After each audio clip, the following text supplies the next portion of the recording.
에밀리 카터는 조용히 청소 카트를 밀며 임원 복도를 지나가고 있었다. 그때 한 인사과 직원이 그녀를 멈춰 세웠다. 청소부는 아래층 유지보수실에 있어야 해요. 여기엔 청소할 게 없어요. 에밀리는 아무 말 없이 고개만 숙이고 일을 계속했다.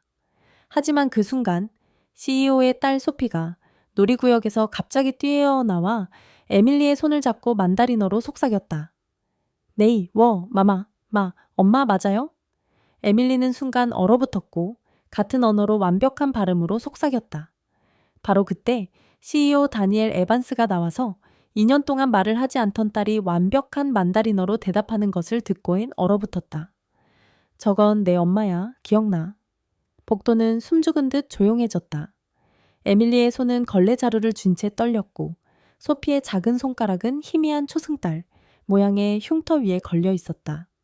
다니엘의 얼굴은 창백해졌고 그의 눈은 그 흉터에 고정되었다. 3년 전 그의 아내는 콜로라도 강 근처에서 사고로 사망했다. 그녀의 시신은 발견되지 않았다. 그 흉터, 같은 모양, 같은 자리였다. 에밀리는 이해할 수 없는 상황에 걸린 듯 넓은 회색 눈을 뜨고 바라봤다.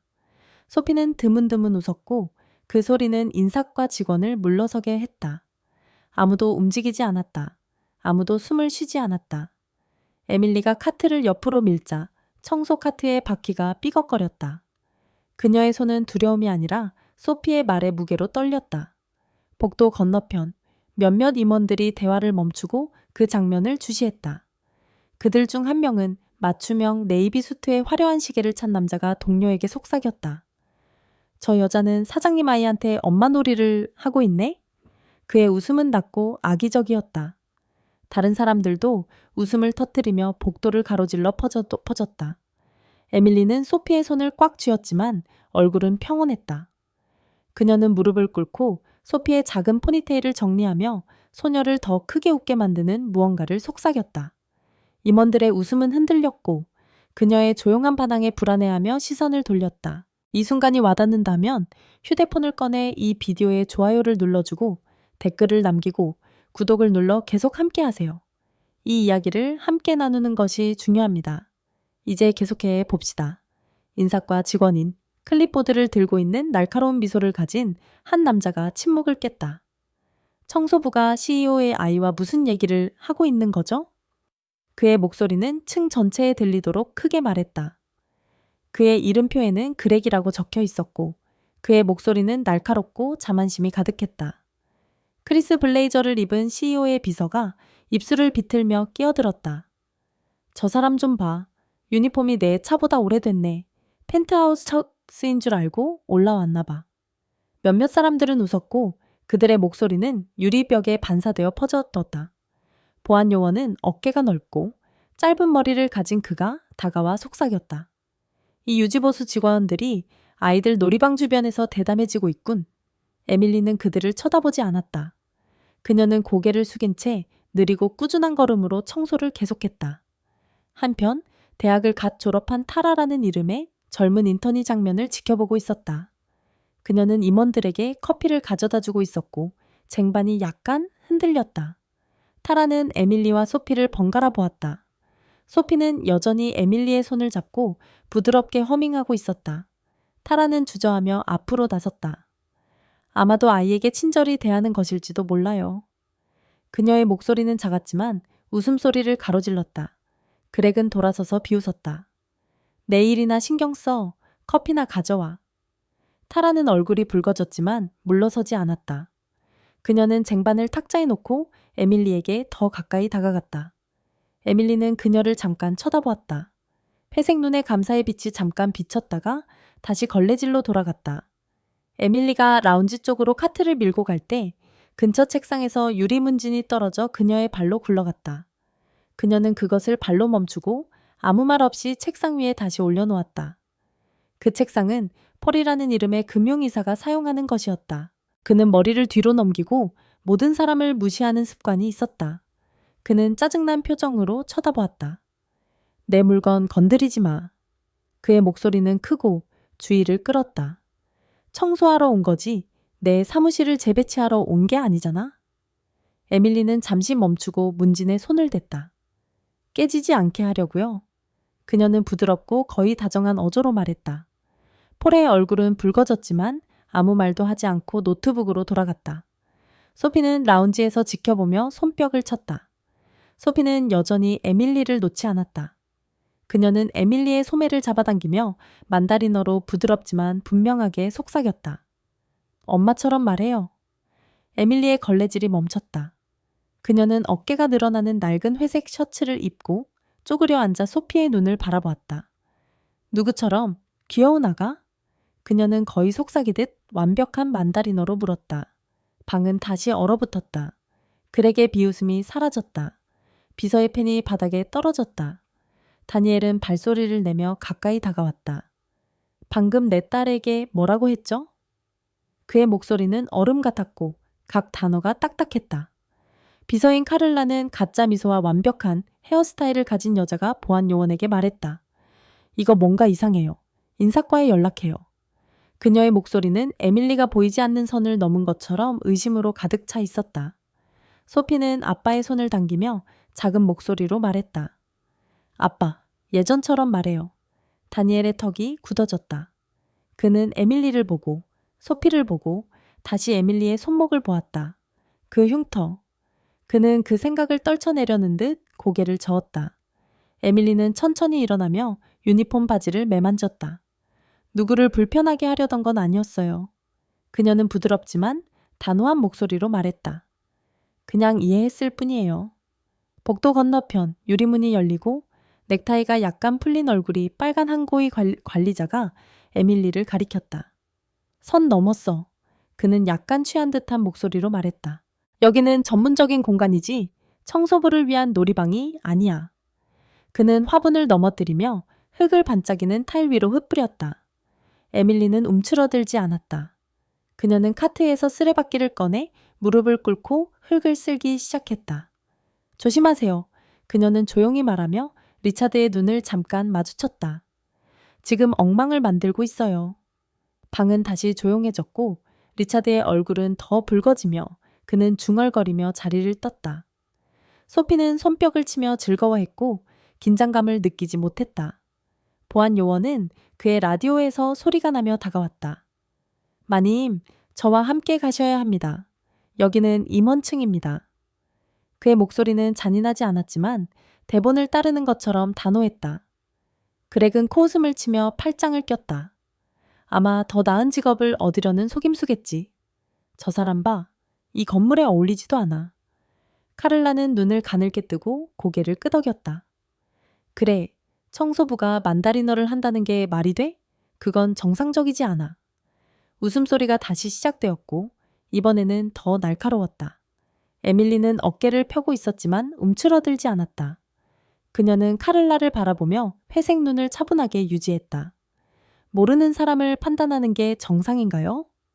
그 질문은 단순하고 날카롭게 걸려 있었고 카를라의 입은 다물어졌다. 아이들 놀이방에서 소피의 색연필이 탁자에서 굴러 떨어져 바닥에 흩어졌다. 에밀리는 그것들을 주우려고 몸을 숙이며 소피의 가방에서 떨어진 작은 낡은 사진을 손에 쥐었다. 그 사진에는 갈색 곱슬머리와 회색 눈을 가진 여자가 소피와 그네를 타며 웃고 있었다. 에밀리는 숨이 막혔다. 이유는 알 수 없었지만 그녀의 손은 사진을 소피에게 다시 건네며 떨렸다.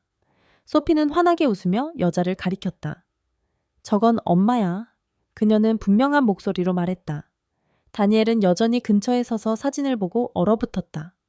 공기는 무거웠고 방 전체가 숨을 죽이고 있는 것 같았다. 에밀리의 사진 위에 손가락을 오래 머물렀다. 그녀의 흉터가 빛을 받았다. 그녀는 아무 말 없이 사진을 돌려주고 일어섰다. 얼굴은 읽을 수 없었다. 소피는 긴장감을 눈치채지 못하고 에밀리의 손을 다시 잡아당기며 손목을 가리켰다. 여기, 그녀는 이제 목소리를 높였다. 엄마가 여기서 다쳤어. 방은 고요해졌다. 다니엘의 얼굴이 잠시 일그러졌다가 다시 평정을 찾았다. 그는 소피의 어깨를 잡고 그녀를 뒤로 당겼다. 그만해, 소피. 그의 목소리는 떨렸지만 낮게 유지했다. 에밀리는 손목을 감싸며 흉터를 가렸다. 그녀는 아무 말도 하지 않았지만 눈길을 다니엘에게 보내고 다시 바닥으로 향했다. 그렉은 거친 웃음을 터뜨렸다. 이제 그녀가 당신의 죽은 아내인 척하려는 거야. 이거 재밌네. 경비원 마이크는 불편해하며 라디오 위에 손을 올렸다. 매끈한 펜슬 스커트를 입은 마케팅 임원 바네사는 대화 중간에 휴대폰을 확인하는 버릇이 있었고 복도로 들어서며 힐이 딸깍거렸다. 그녀는 소동을 엿듣고 눈을 굴렸다. 이거 창피하네. 그녀는 모든 사람이 들을 수 있을 정도로 크게 말했다. 청소부가 소란을 피우고 있네. 고객들이 보기 전에 누가 그녀를 데려가. 그녀는 이미 매니큐어가 반짝이는 손톱으로 휴대폰을 두드리며 타이핑하고 있었다. 에밀리는 그녀를 보지 않았다. 그녀는 그냥 카트를 조정하며 바퀴가 다시 삐걱거리는 소리를 냈고 나는 내 일을 하고 있을 뿐이에요. 바네사는 날카롭게 웃었다. 내 일이라니? 귀여운 아가씨? 넌 이 바닥을 청소할 자격도 없어. 에밀리는 카트에 손을 올리고 약간 돌아섰다. 그리고 당신은 판단할 자격이 있나요? 바네사의 손가락이 휴대폰 위에서 얼어붙고 그녀의 미소가 사라졌다. 다니엘의 목소리가 차가워졌다. 무슨 꿍꿍이야? 그는 에밀리에게 더 가까이 다가가며 그녀의 얼굴을 살폈다. 너무 많이 알고 있잖아. 내 아내에 대해 누가 말해줬어? 카를라는 그렉에게 기울이며 비웃었다. 소송 걸어볼래, 다니엘? 그녀의 파일을 파헤쳐보자고. 분명 엉망일 거야. 또 다른 직원, 저렴한 정장을 입고 신경질적인 웃음을 짓는 남자가 친구에게 속삭였다. 만약 그녀가 진실을 말하고 있다면 이거 대박이야. 에밀리의 눈은 눈물로 가득 찼지만 떨어뜨리진 않았다. 무슨 일이 일어나고 있는지 모르겠어요. 그녀는 약간 목소리가 떨리며 말했다. 당신의 딸이 말하는 걸 듣고 그냥 이해했어요. 그녀는 다니엘의 다리를 붙잡고 있는 소피에게 작은 미소를 지어 보였다. 넌 착한 아이구나. 에밀리가 다시 카트로 돌아서자 근처 창문을 조용히 닫고 있던 청소부 루이스가 걸레를 내려놓고 다가왔다. 그는 나이가 들었고 거친 손과 부드러운 억양을 가졌으며 에밀리가 불평 없이 늦은 밤까지 일하는 것을 본 적이 있었다. 그녀를 내버려둬. 그는 목소리를 단호하게 하지만 크게 말하지 않았다. 그녀는 자기 일만 했어. 그렉은 눈을 굴리며 비웃었다. 아, 좋아. 이제 청소부들이 노조라도 만든 건가. 루이스는 움직이지 않았다. 그는 다니엘을 보고 다시 에밀리를 보며 말했다. 우리는 당신이 생각하는 것보다 더 많은 것을 봅니다. 에밀리는 그의 눈을 마주하며 입술을 작게 다물었다. 그녀는 약간 고개를 끄덕이고 카트를 앞으로 밀었다. 바퀴의 삐걱거림이 이제 뒤에서 사라지는 속삭임보다 더 크게 들렸다. 복도의 공기는 무거웠다. 마치 모두가 숨을 죽이고 있는 것처럼. 다니엘은 에밀리를 응시하며 손을 꽉 쥐었다가 풀었다. 그는 마이크에게 손짓했다. 유지보수 층으로 그녀를 데려가. 이제 에밀리는 고개를 끄덕이고 대걸레를 집어들었다. 그녀는 논쟁하지 않았고 애원하지도 않았다. 그녀는 그저 카트를 엘리베이터 쪽으로 밀었다. 걸음은 느렸지만 확고했다. 소피의 얼굴이 일그러졌고 그녀는 손을 뻗었지만 다니엘은 그녀를 붙잡았다. 엘리베이터 문이 닫히면서 에밀리의 회색 눈이 다니엘과 잠깐 마주쳤다. 그들 사이에 무언가가 지나갔다. 말로 표현되지 않는 무언가가.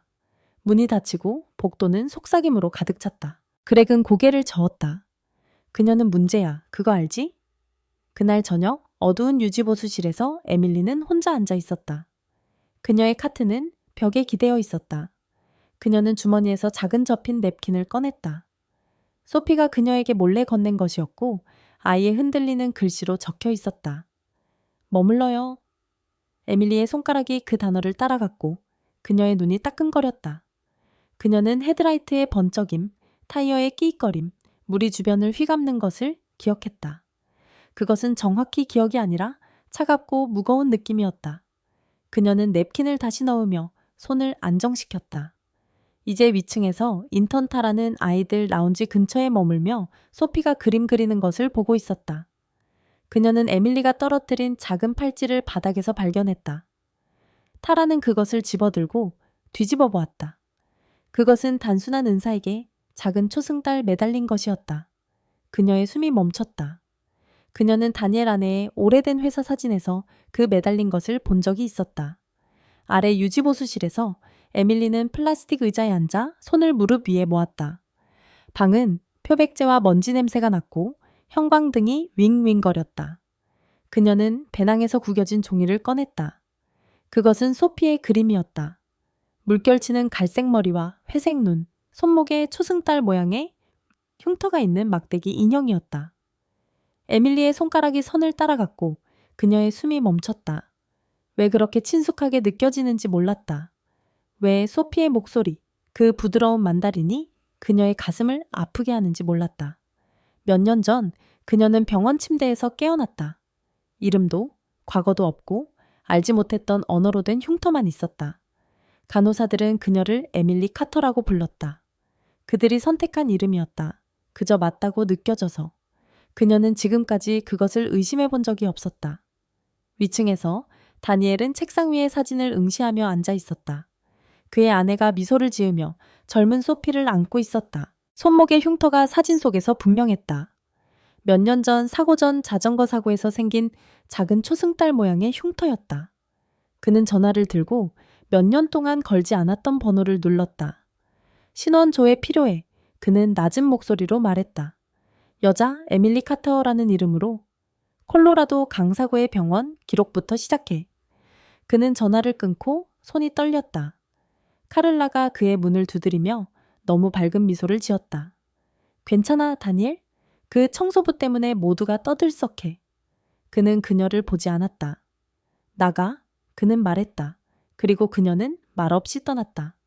다음 날 병원 보고서가 돌아왔다. 다니엘은 혼자 그것을 읽으며 페이지의 글자가 흐릿해졌다.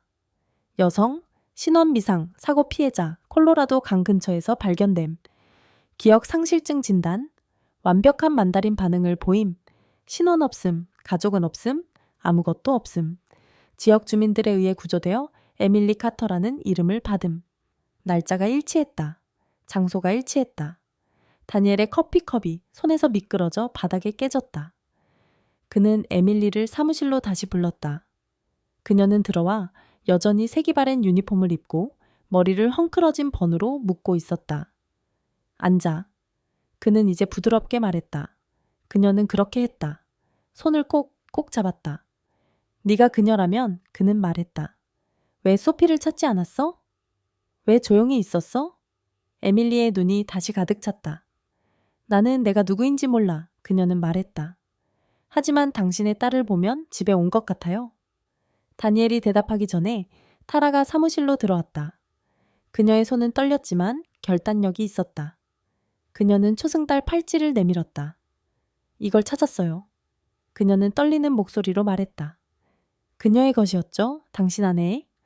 다니엘의 눈이 커졌고 그의 손가락이 매달린 것을 스쳤다. 그는 몇 년 전 샌프란시스코 여행에서 그것을 사준 기억이 났다. 에밀리의 시선이 팔찌로 향했고 얼굴은 여전히 있었지만 손은 떨리고 있었다. 어디서 그걸 얻었어? 그녀는 거의 들리지 않게 말했다. 타라는 망설이다가 말했다. 당신이 복도에서 떨어뜨렸어요. 중요할 것 같아서. 다니엘은 에밀리를 보며 목이 메었다. 그녀가 맞아. 그는 말했다. 중요해. 문에서 듣고 있던 카를라는 충분히 들리게 비웃었다. 그녀가 당신을 속이는 거야, 다니엘. 아마 온라인에서 당신 아내에 대해 읽고 기회를 본 거겠지. 에밀리는 그녀를 보지 않았다. 그녀는 주머니에서 소피의 그림을 꺼내 책상 위에 놓았다. 그녀가 이걸 줬어요. 그녀는 말했다. 왜인지 모르겠어요. 다니엘은 그 종이를 응시하며 목이 메었다. 눈, 흉터, 물결치는 머리카락. 너무 과했다. 그는 일어나서 방을 걸었다. 이건 말이 안 돼. 그는 그녀보다는 자기 자신에게 말했다. 에밀리는 그저 앉아 있었다. 손은 여전히 그녀의 얼굴은 차분했다. 누구도 해치려는 게 아니에요. 그녀는 말했다. 그저 이해하고 싶어요. 다음 날 아침 청소감독관 린다라는 여자가 회색 머리카락과 단호한 시선이 에밀리를 휴게실에서 붙잡았다. 문제를 일으키고 있어. 그녀는 팔짱을 낀 채 말했다. 위층 사람들이 말하길 네가 사장님에게 접근하기 위해 연기를 한다고 해. 우리 모두를 곤란하게 만들고 있어. 에밀리는 커피잔을 내려놓으며 천천히 움직였다. 나는 그냥 바닥을 청소하고 있을 뿐이야, 린다. 그녀는 평온한 목소리로 말했다. 린다는 몸을 가까이 하고 목소리를 낮췄다.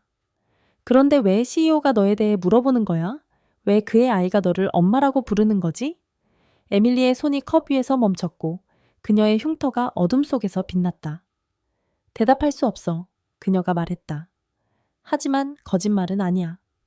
린다는 그녀를 쳐다보다가 돌아서며 중얼거렸다. 거짓말하지 않는 게 좋을 거야. 에밀리가 휴게실을 나설 때 자주 임원층에 소포를 배달하는 배달원 자말이 문 옆에서 멈췄다. 그는 항상 조용하고 열심히 일하는 에밀리를 보았다. 그는 오늘 그녀의 어깨가 평소보다 더 무거워 보이는 것을 눈치챘다. 이봐. 그는 상자를 내려놓으며 말했다.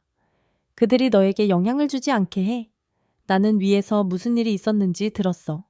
그 아이는 너를 사랑해. 에밀리는 놀란 표정으로 그를 바라보며 회색 눈이 부드러워졌다. 그녀는 낡고 헤어진 배낭을 조정했다. 고마워. 그녀는 조용하지만 따뜻한 목소리로 말했다. 자말은 고개를 끄덕이며 덧붙였다.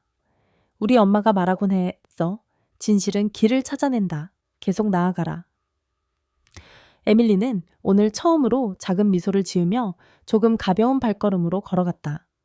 다음 날 다니엘은 그의 노트북에서 오래된 비디오를 열었다. 그것은 3년 전 그의 아내의 휴대폰으로 촬영된 흐릿한 영상이었다. 그녀는 소피 옆에 무릎을 꿇고 만다리너로 부드럽게 말하며 자장가를 가르치고 있었다. 소피는 영상에서 밝게 웃고 있었다. 다니엘은 그것을 다시 재생하고 또 재생하며 그의 손이 책상을 꽉 잡았다. 그는 에밀리에게 전화를 걸었다. 뭔가 말해봐. 그는 거친 목소리로 말했다. 만다리너로. 에밀리는 망설이다가 비디오의 자장가와 같은 몇 마디를 말했다. 리듬과 톤이 똑같았다. 다니엘은 의자에 주저앉으며 얼굴이 창백해졌다. 어떻게 그걸 아는 거지? 그가 물었다. 에밀리는 고개를 저었다. 모르겠어. 그냥 나왔어. 사무실 밖에서는 건물 전체에 퍼지는 소문에 이끌려 작은 군중이 모였다. 이름을 자주 언급하는 버릇이 있는 목소리, 큰 신입 간부 브라이언이 앞으로 나섰다. 이건 서커스야. 그가 웃으며 말했다. 다음엔 뭐지? 그녀가 왕족이라고 말할 거야? 그의 친구, 안경을 쓴 자만한 웃음을 가진 기술자는 고개를 끄덕였다. 그녀가 만다리너를 연습해서 사기치려고 해서 했을 거야. 문가에 서 있던 에밀리는 그들의 말을 들었다. 그녀는 돌아보지 않았다. 그녀는 단지 배낭을 조정하며 소피의 냅킨이 꽂혀있는 끈을 손으로 스쳤다.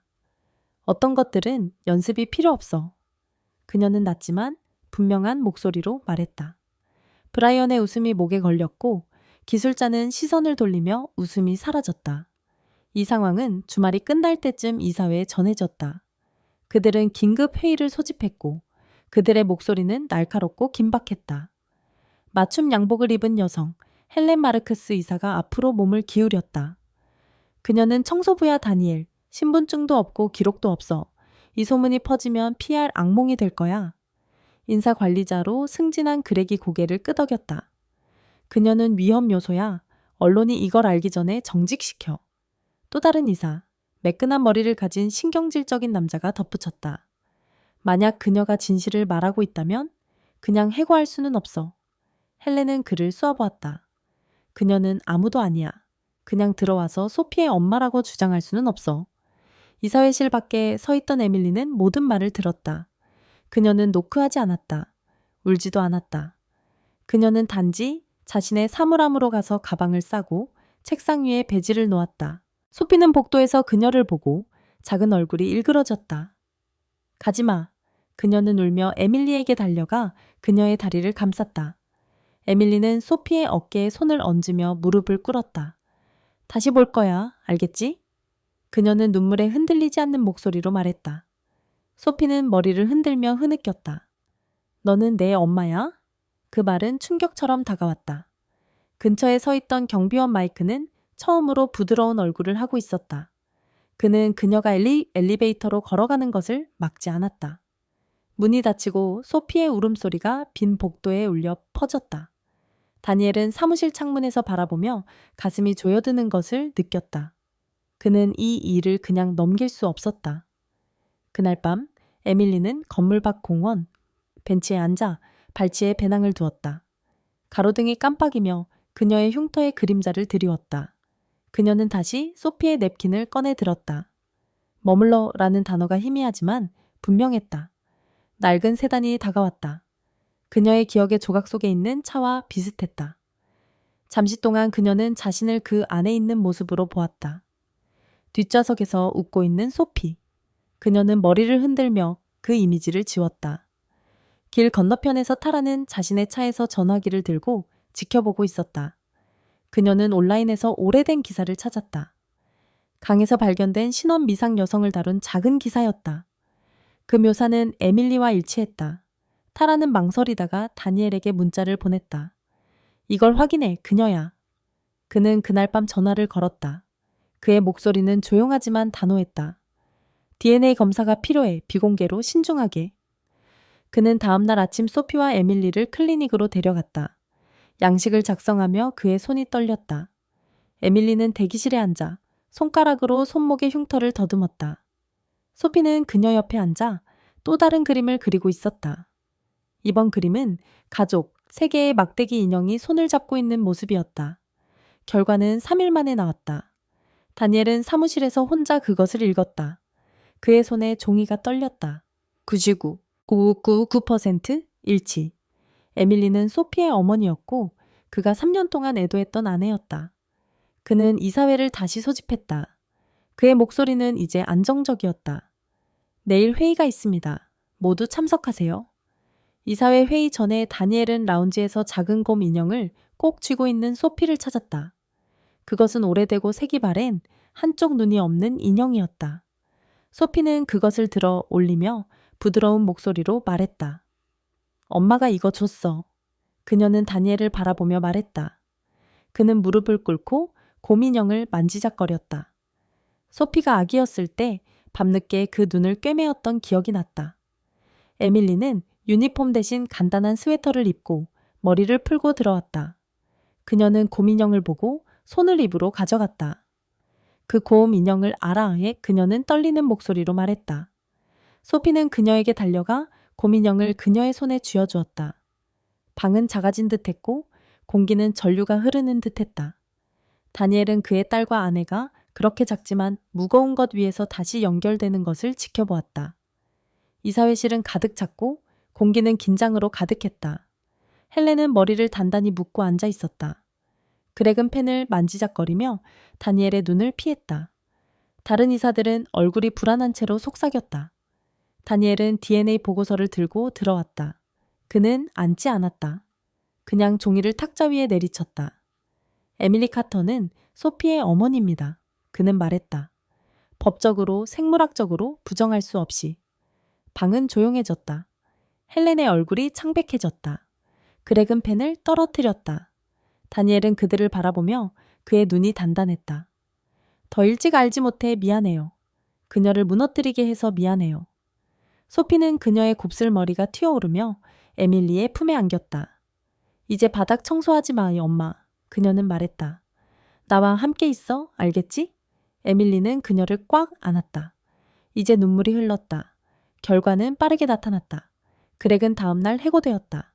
그의 해고 편지는 비전문적인 행위를 이유로 들었다. 한 블로그 글이 바이럴되며 복도에서의 카를라의 비꼬는 발언을 상세히 다뤘다. 그녀의 컨설팅 회사는 일주일 내에 그녀를 해고했고 그녀의 평판은 산산조각났다. 헬렌은 주주총회에서의 격렬한 논쟁 후 이사회 자리를 잃었다. 에밀리를 정직시키려는 그녀의 추진이 무모하다고 지적되었다. 바네사의 소셜미디어 후원은 온라인에 그녀의 발언이 유출된 후 말라버렸다. 그녀의 전화는 몇 년 만에 처음으로 조용해졌다.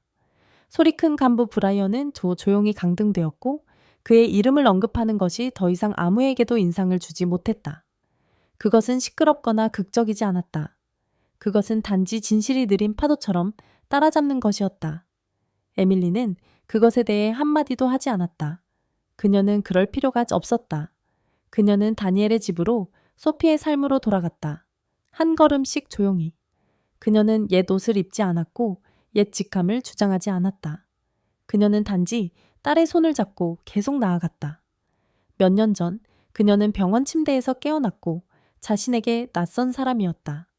간호사들은 그녀에게 이름, 삶, 직업을 주었다. 그녀는 다른 방법을 몰라 그것을 받아들였다. 이제 그녀는 기억하지 못하는 부엌에 서 있었다. 소피가 테이블에서 색칠하는 모습을 지켜보았다. 다니엘은 문간에 서서 부드러운 눈빛으로 바라보았다. 설명할 필요 없어. 그가 말했다. 지금 여기에 있잖아. 에밀리는 고개를 끄덕이며 손가락으로 소피의 머리카락을 쓸어내렸다. 과거는 사라졌지만 손목의 흉터, 마음속의 언어, 딸의 눈에 담긴 사랑은 현실이었다. 그것들로 충분했다. 이걸 보고 있는 모든 이들에게 이건 당신을 위한 것입니다. 판단받고 무시당하고 밀려났던 사람들, 세상이 시끄러울 때 조용히 있던 사람들, 당신이 입장을 고수한 것은 틀리지 않았습니다. 당신의 침묵 속에서도 혼자가 아니었습니다. 당신의 진실은 중요합니다.